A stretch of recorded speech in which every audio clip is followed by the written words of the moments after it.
So you softened it, you added a compliment, you mentioned something from her profile, and she still didn't answer because it's still a pitch. It's just wearing a pretty dress. So every dressed up pitch has the same shape, two lines of warmth, then the pivot. I'd love to hop on a call. Would you be open to? The warmth was scaffolding and people feel the pivot coming before they get there. Do you ever hear the example, kiss, kill, kiss, right? That's like what these pitches are. You schmooze them, you throw in the pitch, and then you schmooze them again. And to be honest, it's the least honest kind of pitch out there, that cold pitch dressed up like something that's not really a pitch. Asking her, like, because you're expecting me to act like I believe those first two lines are real, and I know they're not. So it's kind of like almost insulting. And that's what irritates people, not being sold to, especially if you're on LinkedIn. I'm on LinkedIn to do business. I expect business opportunities on LinkedIn. I get irritated by being handled, right? By being handled. Well, the test isn't whether or not you sound friendly, it's whether you'd have sent it if she had nothing that you wanted. So I'm Karen Yankovich. I help accomplished women get seen, get chosen using LinkedIn and PR, mostly by being a real person on purpose. So let's talk a little bit about, I want to talk a little bit about the four tells that I want to talk about a little about the four tells here. Let me just check, see where we're at here. Okay.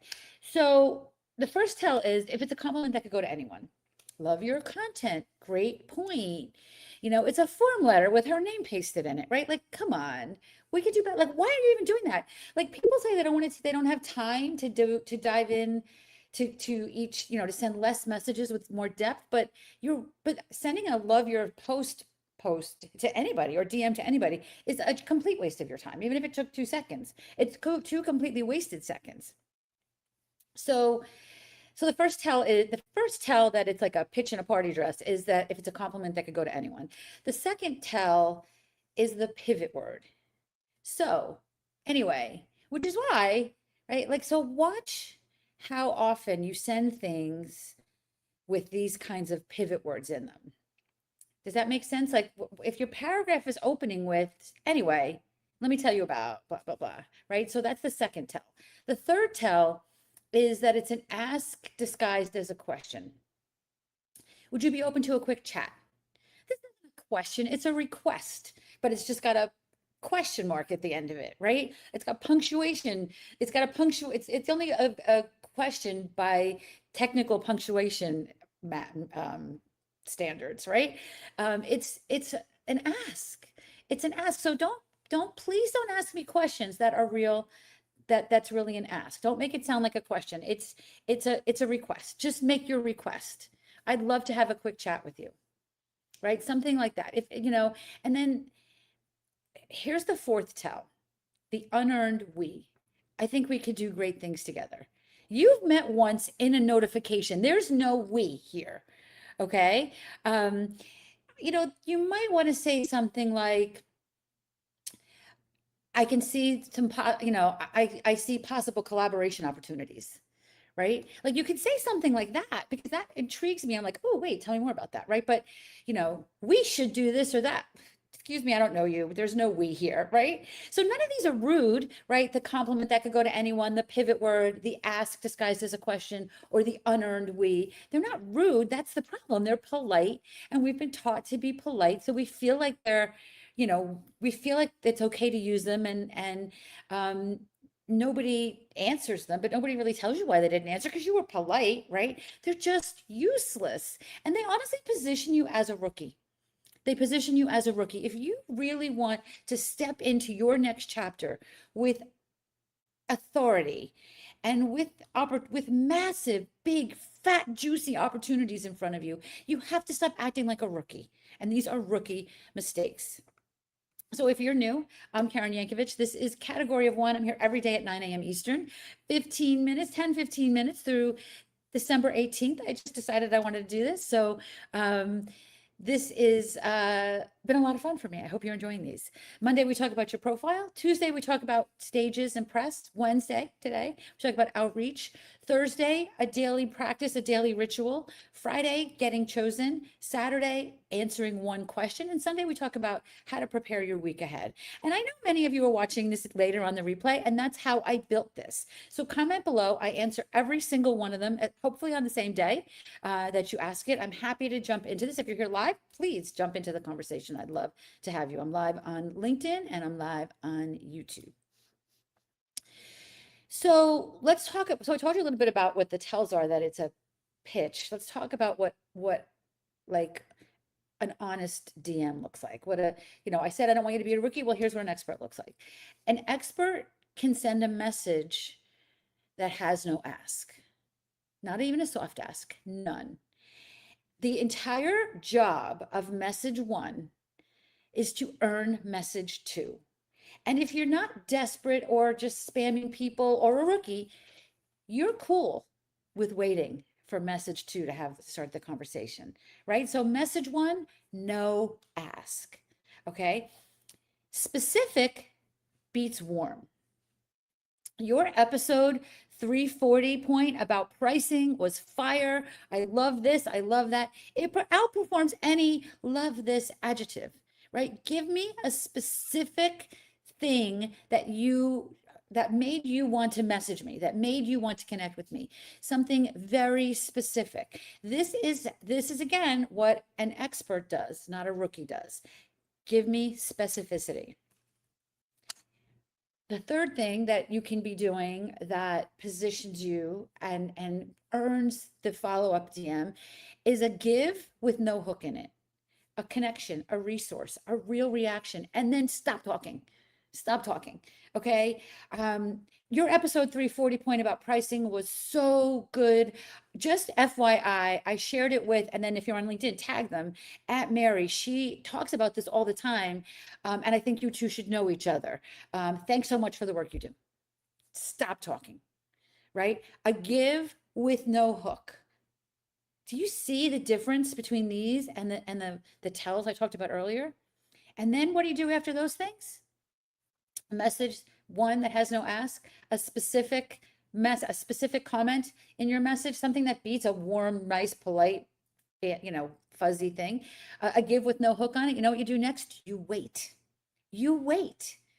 Days, weeks. The whole method is that you're not in a hurry because you're cool and you're not running a sequence, right? You don't want you. And so why, like this, it's a little bit of a long game, but there are definitely short wins because you don't have to wait if they respond right away, right? Like then you're in a conversation and that's cool. And keep an eye, by the way, on that green dot, because the green dot in a DM tells me that she's online. Right then, right there, she got that message when I pushed send. If there's no green light, she's not even there. She could be on vacation. She could be in Aruba, right? So don't chase, magnetize. Okay. So if you can't think of anything to say to her that isn't an ask, then you don't want a relationship. And she can tell that, right? You just want to lead. I want you to, LinkedIn is not the place to go to sell your $10 things. I use the expression a lot. It's not the place to go to sell a pen, but it is the place to go to find a distributor that wants to buy 10,000 of your pens. So wait and build a relationship with that distributor. Okay, this is not volume. LinkedIn is a beautiful place to build your funnel full of high ticket opportunities. But if you're chasing them and you're haunting them and you're hounding them and you're showing up like a rookie, you're blowing it. You're blowing it. So here's the deal. Ask directly, once there's a relationship. Okay, you're on LinkedIn. Everybody knows you're on LinkedIn to network. You don't go to a networking event at your Chamber of Commerce and look for a place to go on vacation next week. You go there to grow your business. You're on LinkedIn to network, to grow your business. We know that. We're cool with that. Don't pretend you're doing something else. Okay, it's okay. If you're waiting for permission, here it is. Here's your permission. Okay, it's okay. So when it's time, once there's a relationship, be direct. Direct is respectful. Disguise is not. Okay. So ask directly. One sentence, right? Make the no easy for them and mean it. No's are easy for you too because it lets you move on. And maybe it's not going to be no, not yet, right? And you can be an opportunity. You can see if there's an opportunity or not. Like one sentence, like, I'd love to be on your show. Here's the angle I was thinking about. And you know what? If it's not fit, just let me know. I get it. That's cool. That beats 4 paragraphs of warm up and 16 messages that come through your automation thing. That's nonsense. Tell me you want to be on my show. Don't just say you're going to love me or you're going to love my client. Tell me the angle. Tell me the conversation you want to have with me and why you think my audience is going to love it. Very specifically. Don't say I can talk about A, I can talk about B, I can talk about C. You could say, listen, I think we talk about A. I think that'd be great. If doesn't sound like a fit, I'm open to other ideas, but this is where I'm thinking. This is what I'm thinking we could do. This is what I think your audience is going to love. That beats all the BS warm up that you can even come up with. Okay. It really, truly does.